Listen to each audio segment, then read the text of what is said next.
Redmi Note 8 Pro features the Samsung GW1 image sensor with ultra-high 64 megapixel resolution. It allows you to clearly capture high resolution with details. How does Redmi Note 8 Pro achieve this? The 64 megapixel main camera of the Redmi Note 8 Pro has a 1.7 inch image sensor. This is significantly larger than the normal image sensors used in other smartphones. Light transmits through the lens, and the image sensor and processors convert light into images.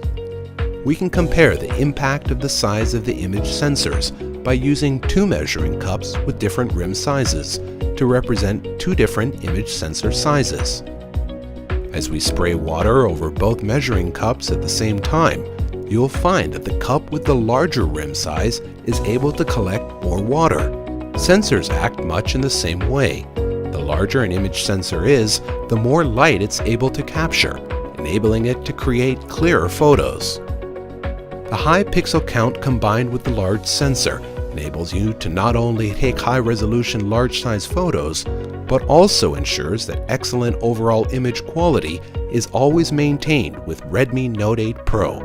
Use the 64 megapixel Redmi Note 8 Pro to capture even better high-quality photos.